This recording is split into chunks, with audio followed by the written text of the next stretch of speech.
Strong Enough merch is now available. Please stop by our store and check out the items that you can grab so that you'll always remember that you are strong enough and you are worth it. Welcome to the Strong Enough podcast, where we talk about the challenges and celebrate the triumphs of people just like you. I'm your host, Claudia. Today's guest is going to share how she grew up in a restrictive religion and then found herself in a controlling marriage. However, she was able to bust through to a better life. She can help you do the same. Please help me welcome Denise Wester. Denise, how are you doing today? Fantastic. Thank you. Absolutely. I am so glad to have you here, and I'm already excited about our conversation. We don't even know where it's going yet, but I'm excited because of your t-shirt. I see that we are going to talk about busting through. Yes. But before we jump into that, why don't you tell the audience a little about yourself? Well, thank you. Yes. Well, Busting Through is the name of my book. It's a journaling workbook. It's called Busting Through: Methods to Get Courageous, Take Action, Get Unstuck, and Find Your Personal Power. And how I came up with this methods is that they saw me through. I was raised in a restrictive religion, grew up not knowing who I was, being told what I needed to do, and never feeling like I did it right, did it enough, or just always being controlled. And so I left that religion, got married, had 4 children, found ourselves, myself bankrupt, divorced, and pretty much homeless with 4 children, wandering around, moved 12 times in 1 year and just lost. And then I got my act together, got a job, great job, and then found myself in a severe car accident that took me several years of rehabilitation.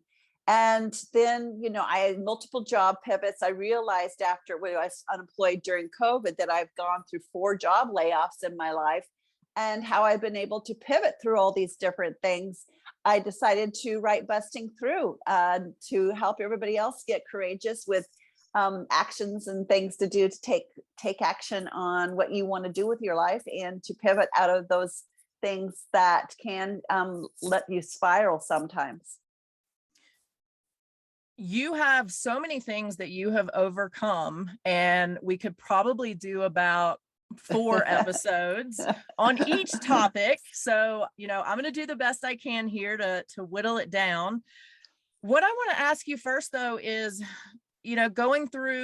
growing up with kind of the restrictive religion and always being told what to do, how difficult was it for you to start making your own choices and making your own decisions once you got away from that? That was really, really hard and interesting. And that's where I took up the journaling, and why my book is a journaling workbook, because it really helped me decide, what do I believe? Did I even believe in God? So I had to unpack that. Did I, what was my relationship with God, my spirituality, and who I was? What did I believe? I didn't have a clue. And that's why I'd wandered around so long with a bad marriage. And just because I had no way of ever making a decision for myself, or the tools or the power to believe in that little voice inside myself that's telling you what you want. And so just being able to spend some time with myself and journaling and just really diving deep into discovering myself. It was a great journey, but it was, it led to me having no tools, being in that restriction religion as an adult. I had no tools to go through life. So I kind of was a late bloomer in that respect. Well, but now you're bringing it on hard and heavy. So that's fantastic. Yeah. You are making up for lost time now, I feel like. We see a lot of people, unfortunately, who are in bad relationships, controlling relationships, and it's easier for them to just let it be. You know what I mean? Like, they're not happy, but at least it's comfortable. They know what to expect. How difficult was it for you to decide that that wasn't good enough for you and that you wanted more out of your life? That was really hard again, because here I was in a relationship, a marriage. We were married 11 years. We had 4 children. And it was, a bad decision over a bad decision, just keep going on with the same mistakes. And that was really, really hard. And I finally, I drew the line in the sand too far out, because my mindset as being raised in that religion is like, very subservient, and you always, whatever he is doing, you just, try and make it work out for them. And so I drew the line in the sand too far out on that, but I finally did get the strength to make that decision. And that is what I've always found is really, really hard to make those decisions, because you got all that programming in there and all the outside noise. And but I finally just got true to myself, and I made the priority when it started affecting my children. I was like, okay, done. Mama bear came out, and it's like, done. No, I want a better image for my children. I wanted a better ideal for what a marriage should be like, what a respectful relationship's about. And so that is where I finally made my decision. It was a little late in the game, but I finally made it. I'm proud of myself for doing that. But it was really, really hard. But what the hard part was making the decision. But after that, it got so much easier, because I just found my own power, my own voice, control of my own life. Finally, I was in control of my own life, which can be so empowering, making your own decisions. And so that's what I want for others. And that's why, I have tools in my book for that. Will you talk a little bit about actually making that decision? And what I mean is, that's where a lot of people struggle. Like you said, the hard part is really making that decision that this is what I have to do, and I have to stick to that to move forward. It's easy to slip back into old habits and old people and that comfort zone. So will you talk about your process in making that decision and sticking with it? Yeah.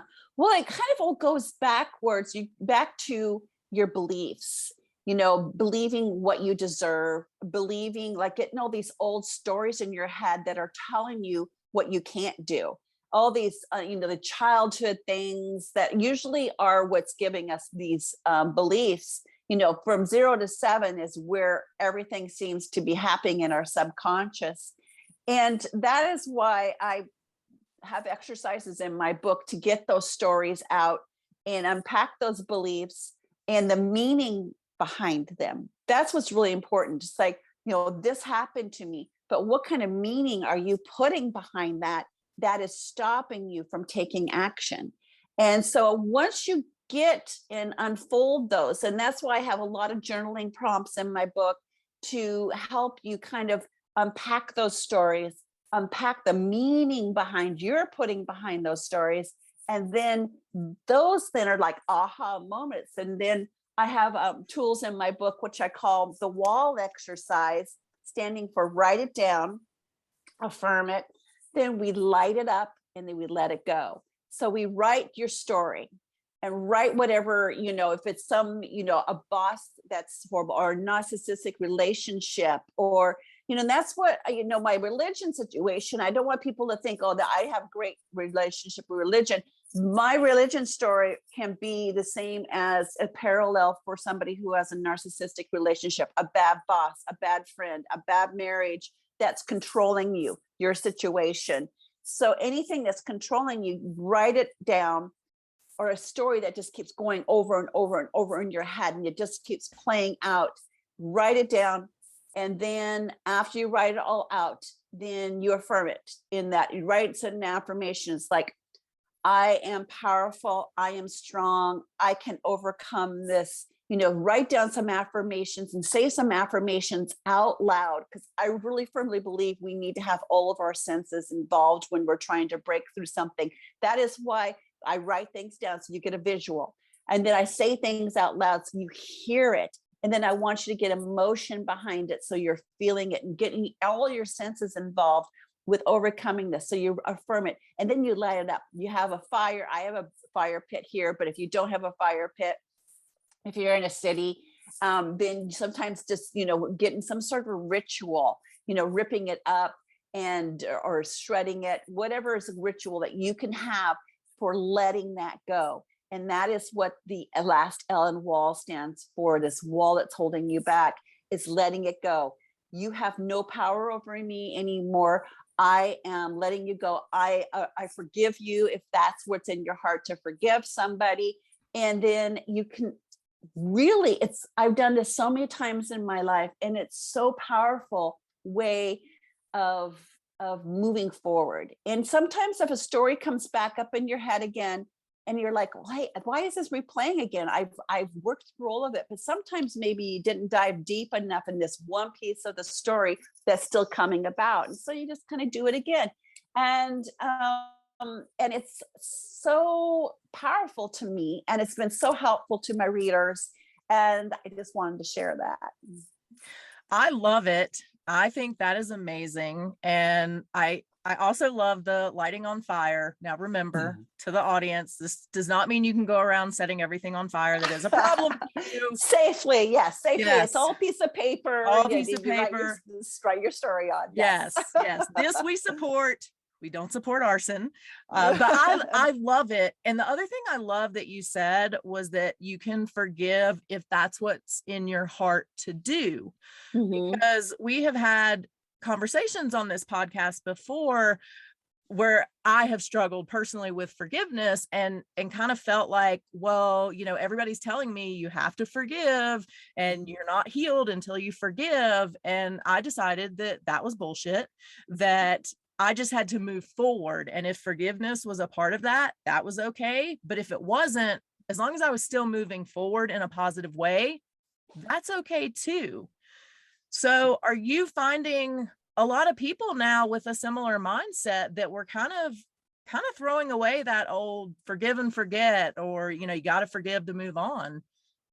Yeah, I know. I kind of with you on that. It's like, if that is in your heart to forgive, I hear that a lot with people. It's like, I can't move on without forgiving. And because that is what a lot of people say. But I'm like you. I believe if that was what comes natural, it's like, I really want to forgive this person, then okay, feel free to do so. But don't feel the pressure of somebody telling you this is what you have to do. I went through a process, I had a lot of resentment towards my mother for getting us involved and being raised in this restrictive religion. And, it was just all the years. And it's like, and so I had to write out a story and forgive my mother. And that was really powerful for me because it kind of made me let it go. But I was ready for that. And here as an adult, she's been passed away like 30 years now. And so, so it's taken me that long to even say that I even wanted to do that. So, and I was ready for it, and I never would have been ready before that. And, so yeah, I think you shouldn't pressure yourself to do something that's not in your heart to do. Keep writing and working through it, and, getting a, counselor if it's something really, serious that you really need to talk through with somebody to guide you through it. But I'm with you. If you're not feeling it, it's not true to you, then you shouldn't have to say the words. I love another point that you just made in telling the story about your mom and writing out the story and forgiving her, because this happened, it sounds like, after she passed away. And so I think it's important for people to understand that just because somebody's gone, it doesn't mean that those behaviors and those stories aren't still affecting you. Do you find a lot of people struggle with that? They think, well, that person's dead, that person's gone, they're not in my life anymore, so I should be fine. Right. Well, everything happens in different phases for our life. We have new eyes. Something that happened to you as a child and maybe you dealt with as a child can come back to you as a teenager, as an adult, as a mother, as a grandparent. It can come back in different phases of your life because you have different eyes, a different perspective. So give yourself grace to go through and unpack it. Like I say, with my do your wall exercise, because it's like, hey, as a grandmother and as an adult, I had a different way of, in writing this book, I realized I still had some resentments towards my mother. And with a new perspective on it, as I'm 62, and as old as a senior citizen, I guess I don't like to say that word, but uh, I have a new perspective on where my mother is coming from. She was doing what was her truth and what was her meaning for her life, and and she was very, very fanatical and about it, but I didn't need to keep carrying that, and I wanted to forgive her. And it was a very interesting exercise.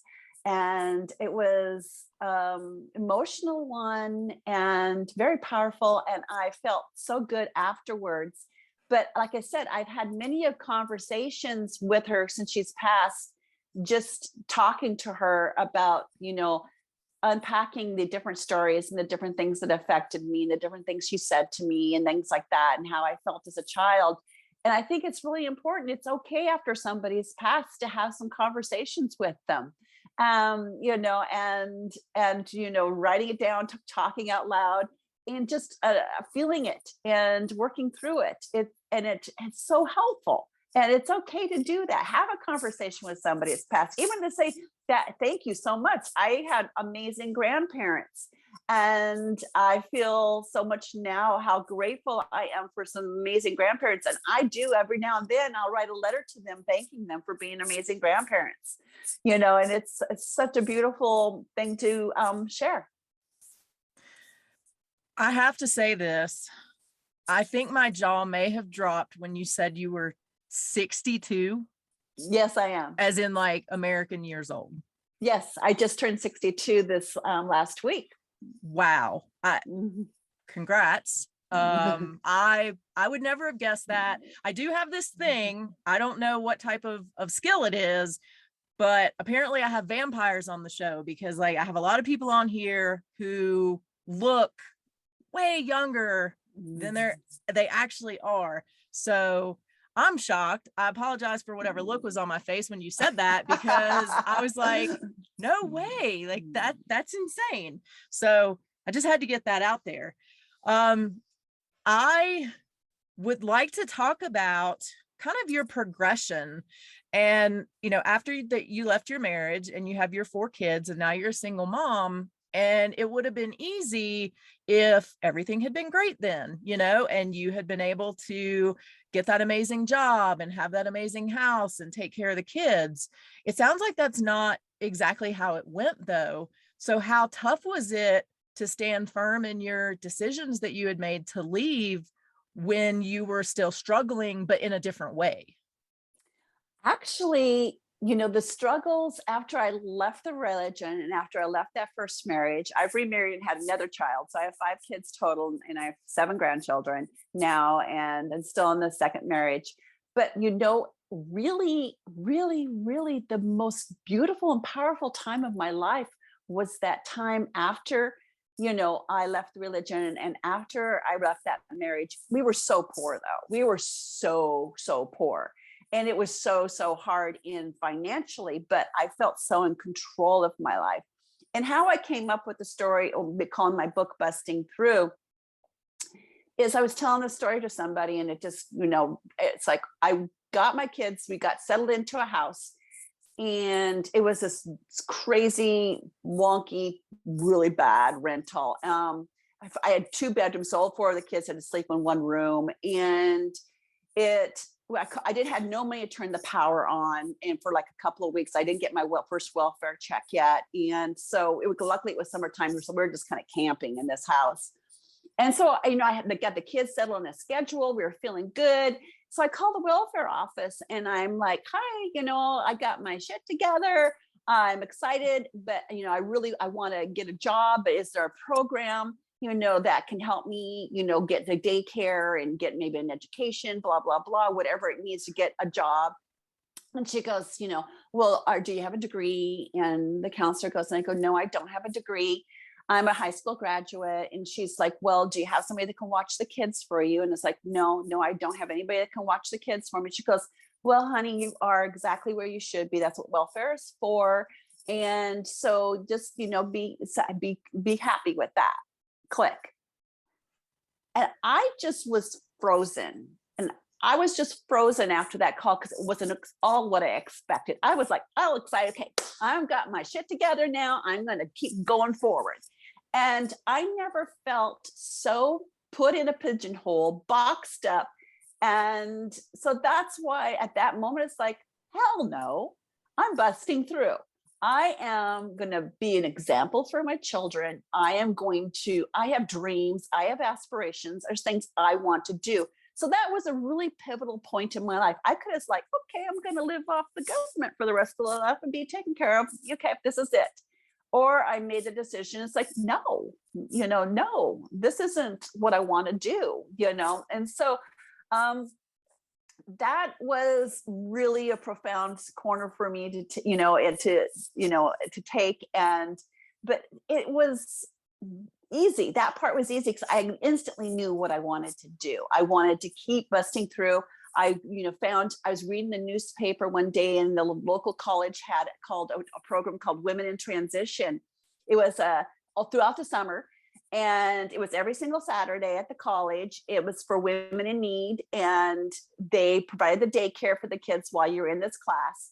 And it was an amazing collaborative experience because there's women who were in hiding. There was women who were, finally, about my age now. There are several of them who their husband decided to divorce them and go for, I'm sorry, you've taken care of me all my life. I don't want to be with you anymore situation. And so they were lost. And some ex-military were in a military town that, didn't know what to do with themselves after the military. So it was a great collaborative experience. And I found such power in that experience and so much tools that the college gave us and support. And they did tell me about a program that welfare had to help me go back to work and get daycare and get the services that I needed to get the ball rolling towards work. It was amazing that they gave me the tools when the welfare office didn't, but I took control. I saw the article in the paper and I said, yes, I called them, I applied for it. So just taking those yes steps for yourself, really is empowering. And that's what gets you unstuck. Because once you do these little steps, and you see that you're making these little steps forward and you see a vision, you have a goal, and what kind of life you want. You have a clear vision of what you want. And because you wrote it down, you put your imagination behind it, you put your emotion behind it, you say it out loud. And so you're hearing it with all your senses, that goal, and just keep going and making little steps for it. And you don't need to make any big grand gestures unless you're that kind of person. I'm kind of a peel the Band-Aid off kind of person, but it's, if you just need to be empowered by making those little ones, go for it. You got this. What do you say to the people who are in the position that you were in when you make that phone call very excitedly to the welfare office, to tell them that you've got your shit together and you're ready to level up, and they hang up on you? What do you say to the people that are in that situation and they're like, well, I guess I'm stuck. Here I am. Yeah. I could have done that. I could have totally done that. And there is that very, very easy they make it very, very easy for you to do that. But, that's where you got to be honest with yourself. What is it you really do? Sometimes, you allow yourself a little bit of grace period. It's like you don't need to, you can kind of have a little bit of conversation with yourself. And like I said, journaling again is a great way to have a conversation with yourself and really listen to that voice inside of what you want to do. It's like sometimes you may need to, if you have kids, like I had kids, they've been through a lot. Like I said, I schlepped them around for a whole year. We're making bad decision, bad boyfriends, bad marriage, going back and trying to say it. It was horrible. And so I allowed myself some grace period to just try and, like I said, to get my kids on a normal schedule, really nurture what's going on with them. And so sometimes you got to give yourself a grace. And when you got other people involved, especially your family and your children, to prioritize that. So that's what I did. I really prioritized getting a normalcy going back for my children, really hearing what's going on with them, getting them back into some preschools and some school programs to really help them. So back to your question, it's like just to get honest with yourself. And that's what I really, really, I love. I can't say enough about journaling, because it's that conversation with yourself. Nobody has to read it. There's no rules. If we feel weird leaving things lying around with your heartfelt emotions on it, then don't keep it. There's no rules that say you have to keep it. I kept my journals because I love looking back at them, and it's like I'm seeing my growth.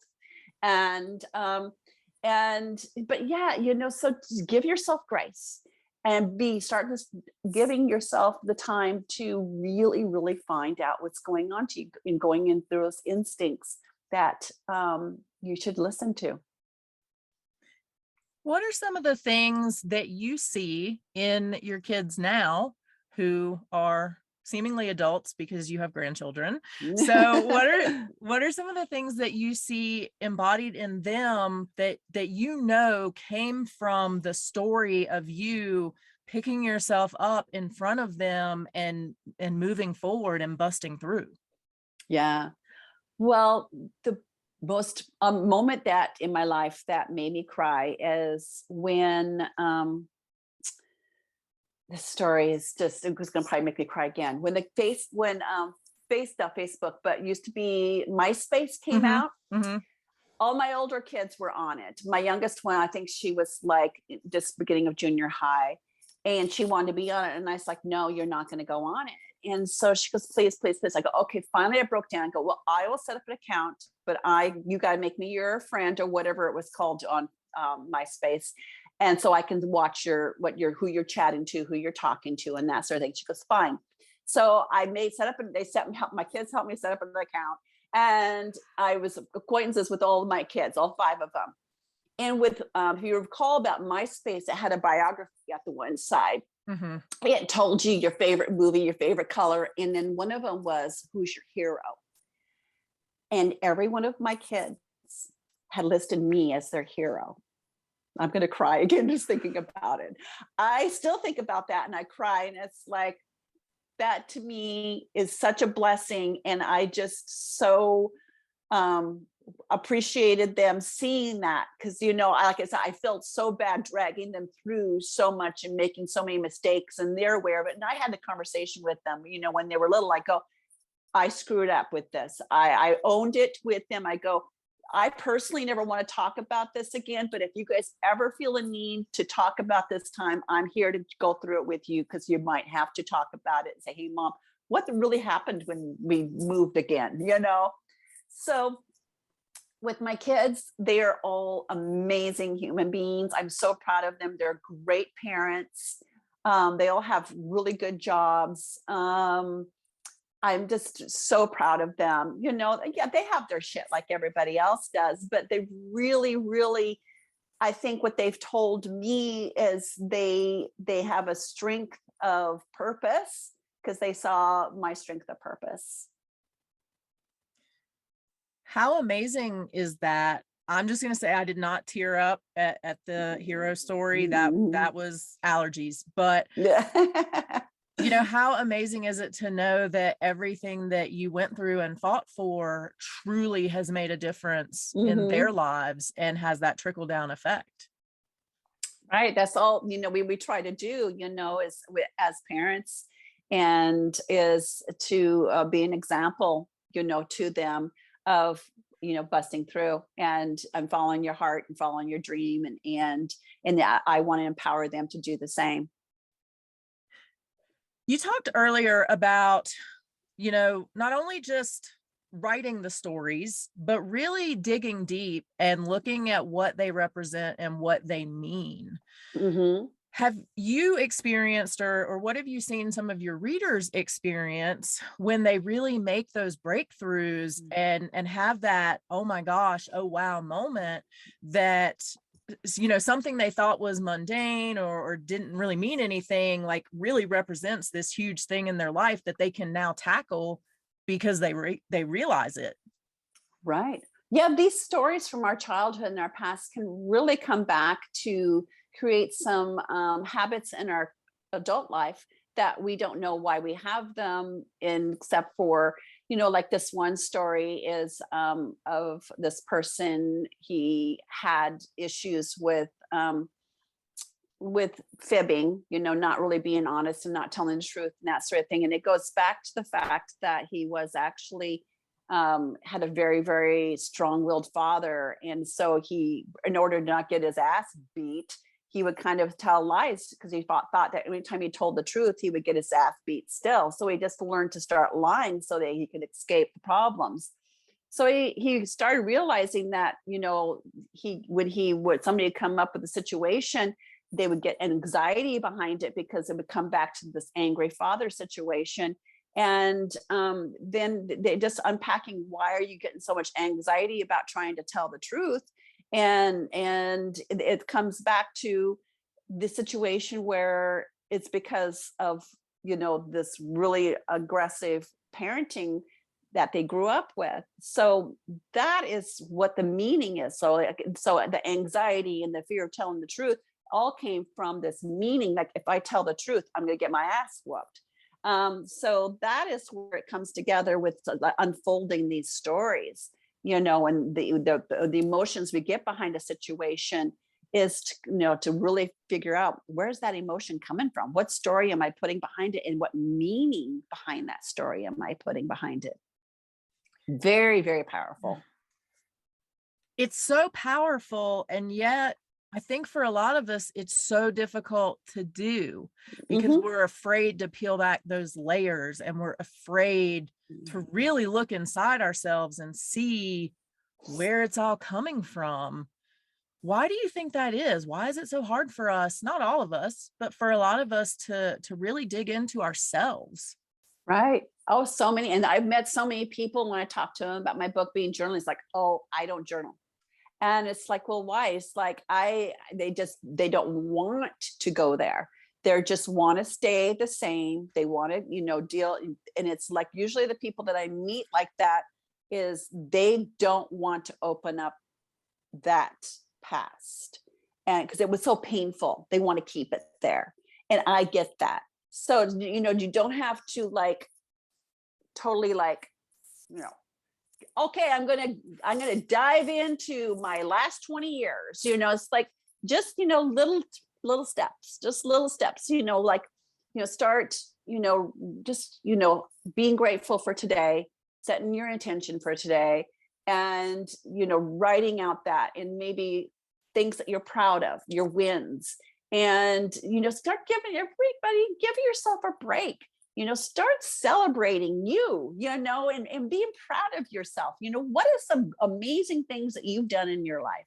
And so I think, start first with being proud of yourself, and instead of beating yourself up so much, and then slowly giving yourself grace to unpacking those stories that are painful. There's some painful stories, and I still have some things that I haven't even unpacked yet and writing about, because there's things that from, like you said, the past, and I know I will someday, and I know I will talk to somebody about them someday, but I'm not ready for that yet. And I'm giving myself the grace and the love to be okay with that. How important is it for us to give ourselves that grace? And not only that, but to pat ourselves on the back and be proud of the things that we accomplish, instead of focusing on what we could have done better or what we didn't do good enough. Yeah, I know. I think everybody wants to go to beating themselves up for their day. I remember, it's like, I've had some really stressful jobs, and at the end of the day, I'm just like, oh, I didn't take this call right. I didn't do this right. I didn't do that right. It's like, instead of just like, oh, I had a great conversation with this person. I saved this person some money. It's like we're at the very end, we're chewing up all the problems, instead of like, no, these are the wins I had today. These are the great conversations I had today. And it's really hard because I don't know what it is about human nature. We want to sit there and just beat ourselves up. But what I think is really important is when you start catching yourself that you're doing that. And that's why you could start making yourself a non-negotiable. At the end of every day, you list 5 of your wins, non-negotiable. So if you're driving home from work, start this first thing. This is what I would do after I left my work. I would just start, okay, what are my wins today? What am I grateful for today? Instead of sitting there re-chewing up everything, start making a non-negotiable that you celebrate and be proud of yourself for the little things, every little thing. Even if, you can't think it's a hard day, just be grateful for, I'm breathing right now. I am moving right now. I am looking around me and I am appreciating every little thing. Appreciate the fact that you have a cup holder for your cup of coffee in your car. Just drill it down to some basics, if that's all it's going to take for you to be going to put a smile on your face. Because I think people are trying to make sure they have these big grand gestures. Just start refocusing and retooling that brain where it wants to go to those negative things. And like I said, just the little things, start being grateful for and noting those wins, and the little ones, and just catching yourself is what's really important. That's the first lesson, is when you start catching yourself. And then especially if, it's going to be great with your friends. If you catch them, if you're sitting around and you're talking, you're seeing yourself all the negative and negative. It's like, okay, everybody down with negative. Let's all go around the room and say something amazing about each other, and that's always a fun exercise. Something you're proud of, something you want to do, and something somebody doesn't know about me, and start talking about some growth. I love that. I also am always grateful for the coffee holder, because I really love coffee. But I love what you said about making that a non-negotiable. And it's something that people can do very easily. It requires really not that much extra effort, because you're already driving home, walking home, whatever, sitting in the bathroom. Like you don't even have to write it down. It sounds exactly. Yeah. You just have to think it and process it. So occasionally we do give out homework on this podcast, and this is going to be one of those days. So I am asking everybody to start doing that, and we'll even let you go at 3 things. So every day, think about 3 things that you're proud of or happy about or grateful for. And then if you really want to be a rock star, I would say get yourself that accountability buddy. And you guys can text them to each other. What are my 3? Well, what are your 3, Denise? I haven't gotten them yet.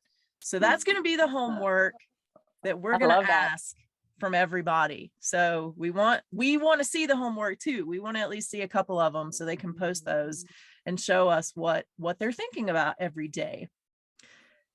What do you say to the people who come to you and are ready to change, but they're scared and they're feeling frozen? Yeah, that is hard, because there's so many people that they say they want to change, and they've said it for years and years and years, but never make that change. And usually that fear and that knot of that big deep stuck is they're feeling maybe that they're not worthy for something in their life that has made them feel that they are not worthy of that. And so they're self-sabotaging themselves.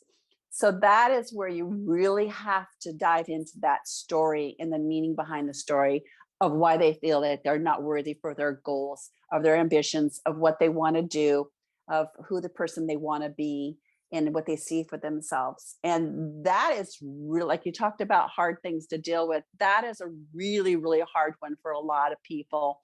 But it's like, just start a little bit by acknowledging that. It's the very, very first step. And a lot of that, after you acknowledge it, then the little pieces of the puzzle start coming together as to why you feel like you can't have what you think you want. You're saying, I want these things. I want, what is it? I want this job. I want this career. I want to travel. But then you find yourself, when you say all those wants, you come up with 5 zillion so easy excuses why you can't. But so then, that is really profound in then finding out why you believe you're not worthy of what you really want in your life. Who is telling you this inside your head? Who has told you that in the past? So that is where you really, really need to start fresh and give yourself some love, because that can be hard and emotional when you acknowledge that you are your own worst enemy in getting what you want. How do we support our friends and family who are in that state Mhm. of saying they want to change, but not really taking those steps yet? And they're caught in that loop. They're caught in that story and they haven't dug in yet, or they're just starting to. What can we as friends and family do to support that journey of another person? And you know what? That's really a hard thing to do, to sit by and watch that. I have that in my life. We've all had that in our life. And the best thing you can do is to say, how can I support you? That's the best thing you can do. And to live your life and live your life by example, and be loving and kind, and not be saying, well, you should be doing this, not be the fixer. You should be doing that. This is how you should be doing it. You shouldn't be telling anybody how to live their life. You should be just saying, how can I support you? I love your goal. I think it's a beautiful goal for yourself. You are so worthy. Reaffirm to them that they are worthy, and say, how as your friend can I help you with this? I love that. Yeah, And it is hard to do sometimes, but very hard. let's do our best to just support. And I love, though, that you put it back into the person's hands of, how can I support you? Help me help you, basically. Yeah, yeah. What is your top piece of advice that you want to throw out today, Mm. to the masses? And that can be, I'm going to let you pick whether it's relationship advice or just kind of general success advice. What do you want everybody to remember when they're done watching or listening to this? I want them to remember that you are amazing, and you can get what you want out of life. You can be the person that you know deep inside that you are. Be honest with yourself, what you really want in deep inside. Listen to that voice and give yourself love, give yourself grace. Don't be so hard on yourself and have these restrictive timelines, and then punish yourself for not meeting them. Just live it, learn it, love yourself, and choose happiness. Make it a choice to be happy. Make it a choice to acknowledge your wins. Make it a choice to set some affirmations in your life and be powerful with yourself. My book, a lot of it, I have a section in my book for affirmations. I have a journaling section in my book.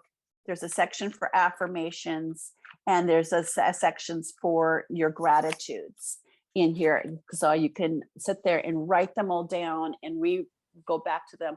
And I really, really, really, really love the part about gratitudes and affirmations, because like I talked about before, all those negative things going on in your head, you need to counteract those. You need to change the programming. And the way to do that is with gratitudes and then affirmations.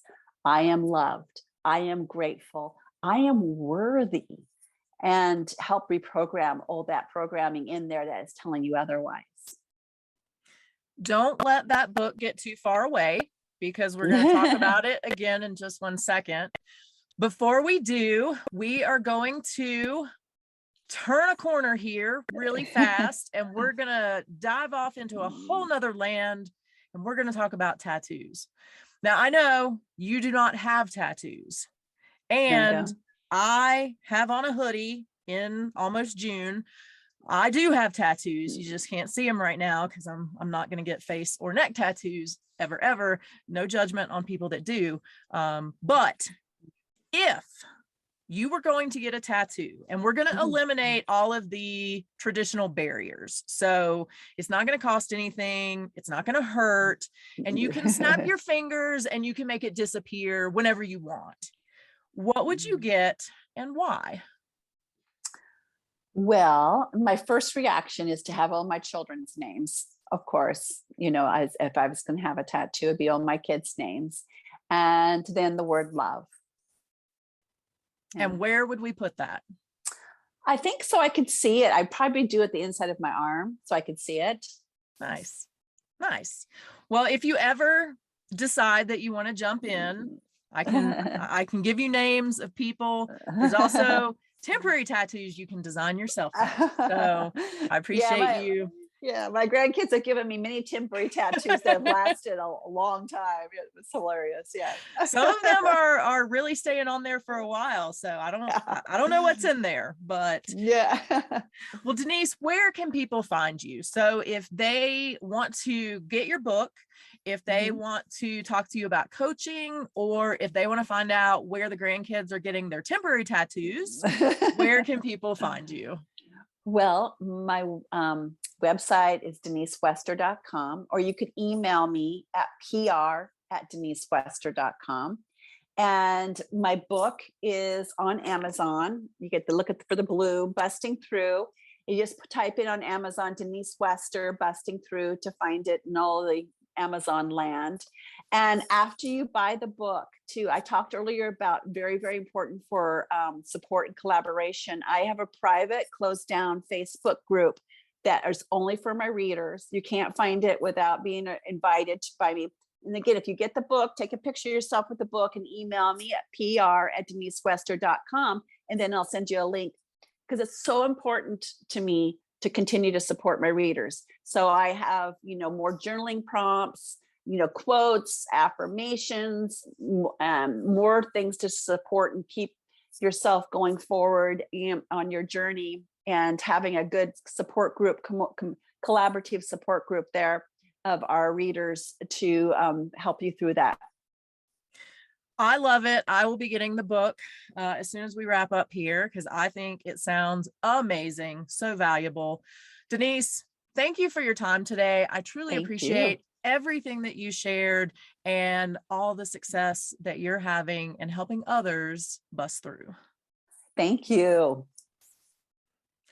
I hope you guys enjoyed my conversation with Denise as much as I did.